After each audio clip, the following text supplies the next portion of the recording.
A lot of Fulani friends each time we speak, because for me, I don't like missing words around these issues. Buhari just came to empower and enrich his tribesmen. He's a tribes leader. There's no two ways about that. So guys, I just posted this video today where Showore was saying that Buhari is the worst president ever. Now, talking about Buhari and his administration. In Buhari's latest speech, he said he's happy he closed the borders. That closing the borders made Nigerians to be more productive. And one keeps wondering, what did Buhari achieve closing the borders? He closed the borders against a particular tribe that he thought depend on importation for their livelihood, while he opened the border for those that raise cattle from other countries of the world to come into Nigeria. So, talking about Buhari and his 8 years in government. So guys, we have these two men who are analyzing Buhari's stay in office for 8 years and what that means for Nigeria. Just take a look at this. A lot of Fulani friends each time we speak, because for me, I don't like missing words around these issues. Buhari just came to empower and enrich his tribesmen. He's a tribes leader. There's no two ways about that. And I have no apology to anybody this morning as I say this. I'm a Nigerian. If you go to the embassies, I was at the force headquarters yesterday at the forensic. You see the numbers of Nigerian youths who are coming to get police clearance to travel out of this country. You'll be ashamed to call yourself a Nigerian. Why are they running away? Because of poor governance, poor deliverables arising from, you know, the cluelessness, because these same characters accuse Jonathan of being clueless. Unknown to us, we haven't come in to witness what is called cluelessness in public governance. As we said, the civil service is at the bastion of driving corruption in Nigeria. But if indeed we want to nail that in the bud, it is easy. It is not rocket science. You allocate money for a particular project. Where is the supervisory capacity to determine whether those projects have been executed or not? If people know that there will be follow-up, and people know that if you are corrupt, in China if you are corrupt, they will, the consequences is death. In most of these Asian countries, if you are corrupt, the consequences is death.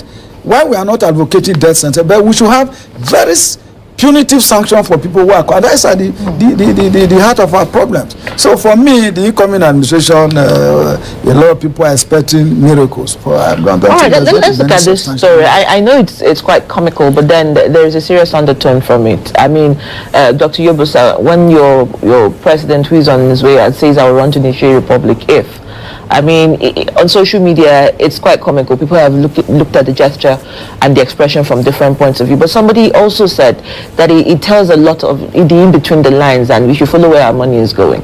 And if you look at this rider, what he says, well, that he has built personal cordial relationship with neighboring countries, especially Niger.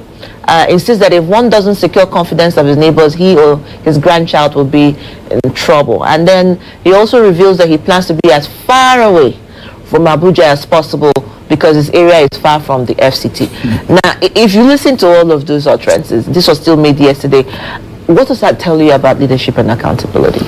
Now, let me look at it from two angles. First, let's situate his comment very well. I think he made that comment when he was trying to joke with people. Let us be fair to him. And he said, well, if I'll be leaving office very soon. If Nigerians keep on disturbing me, I will run to Nigeria Republic. I think he was just joking. But having said that, we must also not forget that 8 years of Buhari, he tried to establish a very good relationship with Nigeria Republic. To the extent that people were beginning to question whether he's from Nigeria Republic or he's from Nigeria. And almost every time, the president of that country was always visiting Nigeria. There was somebody who was joking about it. He said when the Nigeria Republic president is broke, he runs to his brother in Nigeria to collect some, cars give him money and cars and all that. So which shows that there has been a good relationship between President Buhari, not Nigeria, President Buhari and the Nigeria Republic authority. So, and that's why most Nigerians were not surprised, even though he was joking when he made that statement, that if after leaving office, Nigerians keep on disturbing him. What exactly is disturb? That word disturb. That's, you mentioned it, and if Nigerians disturb him, what do we mean by disturb? I think the man is still, for accountability? but I think the man is still feeling feeling important. I think he's still feeling the fact that, oh, he's so much loved by Nigeria that even after leaving office, Nigeria will keep on coming to him. But from the comments so far from different segments of the societies, Nigerians are in a hurry to just forget about this president, because somebody said, look, Nigerians deserve certificate of a certificate for being able to survive. Yes, for being able to survive 8 years of government of President Muhammadu Buhari. We deserve a certificate. We deserve an award. You know, to say, oh, Nigerians, we are awarding you this certificate for being able to survive Buhari, 8 years of Buhari government and all that. So he's still having this self-importance that, oh, if I leave government, people will keep on coming to him for advice, for and all that. But I want to believe that those that will still going to him are those who benefited in a very dubious process, you know, from his government. I'm sure those guys will still be very grateful to him.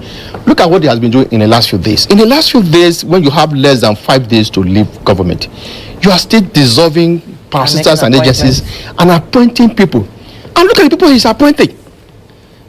People from certain part of the country, even though I don't like discussing ethnicities or religious issues. But look at the appointment. You sack somebody as MD of FAAN, and you are appointing somebody from you remove certain part of a chief executive of the parasitas, and you are replacing him with somebody that we all know is very close to you. Now look at what happened in the custom. Now the current Controller General of the Custom is leaving, and just recently they just promoted about 3 persons as Deputy Controller Generals. And those 3 persons are from certain part of the country. Is it 3 or 6? I think about 6. Well, I read about 3 of them. Which means that if you are going to appoint a successor to the outgoing Controller General, the next person should be from certain part of the country. You see, like Igor said, I have friends across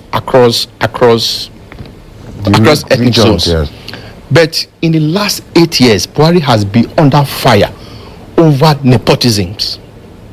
When you now appropriate the affair of a country, you know, to certain part of the people from certain part of the country, you are not helping the system.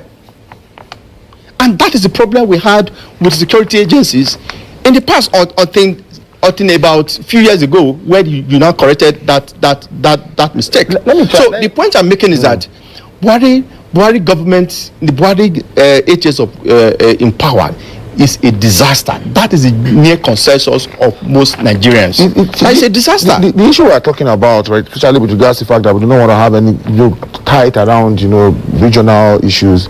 Is it only peculiar to this government? Because usually you say now, for example, when you have maybe a southern president in power, you also expect him to have people, people who he thinks he trusts from maybe the southern axis, and they will most likely dominate it wasn't like that during Jonathan government. It wasn't like that during Obasanjo government. Check out southerners. Check out. Well, the point is, I think Yobosa has said it all. There is really no need of overflogging it. Nigerians know. As we sit down here this morning, no matter what you say here, Nigerians know the truth that Buhari was very sectional. He was more or less like a feudal leader who chose to appoint more of his people into sensitive positions in government than any other ethnic group. The ethnic balance in Nigeria, why do we have the Federal Character Commission? If the president can on his own just take a unilateral decision and make appointments. For example, the Controller General of Custom. He's not a customs man, Colonel Hamid Ali. He brought him from outside the custom, a retired army officer for more than 20 years. He just brought him to come and head the custom. So that said, but did he deliver? That's the question you asked. Now, I think he didn't deliver. The reasons are now we have proliferation of small and light weapons in the country at a time that even the president announced closure of borders. We say we are self-sufficient in rice production, but go to the markets, you see rice flooding into the borders. I can give you a retinue of reasons why I think that Colonel Hamid Ali performed below par. Yes, the Zone A command of the customs in Lagos, really, you see that zone is quite active, addressing the media all the time and coming out with landmark achievements of what the customs I think that is just one of the zones in the custom that has performed as far as I'm concerned. Now, I also want to make a comment about what Buhari said about returning to Niger. The man is not joking. He's very serious. Well, he said it jokingly, but that is at the bottom of his heart. We all know that he constructed one of the 10-lane expressway from Daura to Maradi in Niger Republic. You know, so that is one. And then, of course, a railway was also constructed from the same Daura to Maradi. So these are not coincidences. If he says, I'm coming. If he says that, if Nigerians disturb him, the disturbing is talking about it can be related in different contexts. One, he knows he has failed, and that is going to come under pressure. If he comes under too much pressure, he will just go and hide in Nigeria. No, but he says that deliberately close borders to enhance economy, foster security. That doesn't sound like a man who thinks it's failed. Well, that is his own. It is those comments are existing within the realm of his personal imagination. Because if you look, Buhari is a man who still carries on as if he succeeded. He's telling you he built infrastructures. Yes, let us look at the Dangote refinery. Is it the federal government that built Dangote refinery? Maybe we should look at the second Niger bridge. At the Weto bridge. Jonathan started the second Niger bridge, and we also have it on record. But the first tenure of Buhari, when they were saying, they're going to complete second Niger bridge, I think Doyo Kukbe came out with figures of how much former President Jonathan paid up front before he left government. So if government is a continuum, yes, we give it to President Buhari that he completed. It's a very critical asset linking the east to the other parts of the country. But if you move from about 8 trillion naira in debt to about 78 trillion in 8 years, and you completed second Niger bridge, you couldn't link Itakpe railway to Abuja, and then link Abuja to link Kaduna to Kano and all of that. What are we talking about? Under former Minister of Transport Rotimi Amechi said they were going to do railway to link southern Nigeria. Where is the railway? But they say our stock in terms of infrastructure has moved from 20 to about 40. Where is infrastructure? We are talking about electricity. This morning, as I was also driving to the studio, there was a news thread that Nigeria was going to, the House of Reps was saying they were going to investigate investment in electricity sector, power sector. Now there's a need to improve on electricity supply in Nigeria. When Dangote refinery is saying that they will generate about 40,000 megawatts of electricity from the end of July to August, and here we are. I'm not blaming Buhari for it alone. From Obasanjo's time up to now, the power sector has been at the center of national politics, where a lot of money is invested. Yes, but the point I wanted to add to what Igor is saying, when Buhari came to power, apparently he was very dissatisfied with the level of power generations in Nigeria, and he kept up asking, where is the power? Exactly. Where is electricity? Where is? I keep on asking that questions, and promised that he was going to fix the system within. Before leaving government. Now, will you, with all sincerity, you say that after 8 years of Buhari government, that we have added anything to the power sectors? So, guys, if you were asked to rate Buhari's 8 years in government, what would that be? What would be your rating? How will you try to describe Buhari's stay in office for these 8 years? Do you think it's a plus for Nigeria or a minus, considering what is happening in the country? Look at the exchange rate, look at inflation, look at electricity. There are so many factors that one should look at. Look at the insecurity, so many killings in Nigeria still going on after 8 years in government. And the last man that spoke said when Buhari came into power, he kept asking, where is the power that Obasanjo promised? Where is the power? Where is the power? Now Buhari is leaving office without giving us power. Oh my God, what an irony. So guys, these are some of the things we all should stand and speak against. APC has not helped Nigeria. APC has not helped Nigeria. APC has rather destroyed Nigeria instead of rescuing Nigeria. Let me know what you think about this in the comment section below. Please don't forget to subscribe to my channel, turn on the notification bell. Please give this video a like so that YouTube can recommend it to others. And let me know what you think in the comment section below. Thank you.